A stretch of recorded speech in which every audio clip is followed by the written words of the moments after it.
दोस्तों, आज मैं आपको लेकर चलने वाला हूँ हिमालय की ऊंचाई पर मौजूद एक ऐसी झील के पास जहाँ का नज़ारा देखकर आपका दिल दहल जाएगा। जी हाँ, हम बात कर रहे हैं रूपकुंड की, जिसे लोग स्केलेटन लेक भी कहते हैं। सोचो, एक ऐसी जगह जहाँ चारों ओर बर्फ ही बर्फ है, ठंड इतनी कि इंसान का खून भी जम जाए, और उसी जगह झील के किनारे बिखरे पड़े हैं सैकड़ों इंसानी कंकाल। जी हाँ, जब पहली बार अंग्रेज अफसरों ने इस झील को खोजा तो उन्होंने देखा कि यहाँ हर जगह हड्डियां ही हड्डियां हैं, खोपड़ी, पसलियां, पूरे के पूरा ढांचा।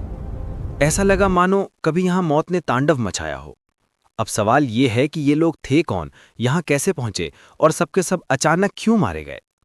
1900 की शुरुआत में जब बर्फ थोड़ी पिघली तो झील के आसपास इंसानी हड्डियां दिखाई देने लगीं। शुरू में लोगों ने सोचा कि शायद ये कोई युद्ध का मैदान रहा होगा जहां सैनिक मारे गए हों, लेकिन जब रिसर्च हुई तो पता चला कि यहाँ 200 से भी ज्यादा इंसानी कंकाल पड़े हैं। और सबसे चौंकाने वाली बात, इन सबके सिर पर गहरे गोल निशान थे, जैसे किसी ने भारी चीज ऊपर से पटक दी हो। गांव वाले कहते हैं कि ये राजा जसधवल और उसकी सेना थी जो किसी धार्मिक यात्रा पर निकली थी। लेकिन जब वो लोग यहाँ पहुंचे तो देवताओं ने नाराज होकर आसमान से बर्फ और पत्थरों की बारिश कर दी और पूरा काफिला यहीं खत्म हो गया।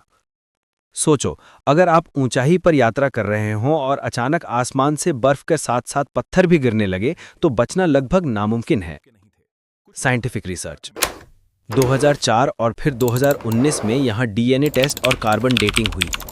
नतीजे और भी हैरान कर देने वाले थे। पता चला कि यहाँ मरे हुए लोग दो अलग अलग ग्रुप्स के थे। एक तो भारत के स्थानीय लोग और दूसरे ग्रीस या भूमध्य सागर इलाके के लोग।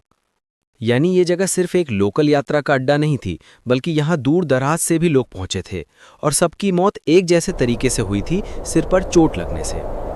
रहस्य अब भी कायम है। तो भाई, असली सच आज तक कोई नहीं जान पाया। कुछ लोग कहते हैं ये 1000 साल पुरानी ट्रेजेडी है, जब एक पूरा काफिला हिमालय में फंस गया और मौत का शिकार हो गया। कुछ कहते हैं ये कोई बलि स्थल रहा होगा जहां इंसानों की बलि दी जाती थी, और कुछ लोग इसे देवताओं का श्राप मानते हैं। आज भी गर्मियों में जब बर्फ पिघलती है तो नए नए कंकाल झील से बाहर आते हैं, और ट्रैकर्स व वैज्ञानिक इनको देखकर हैरान रह जाते हैं। सोचो भाई, एक ऐसी झील जहां हर साल बर्फ पिघलने पर नए नए इंसानी ढांचे बाहर निकलते हैं, ये जगह कितनी डरावनी और अनोखी होगी।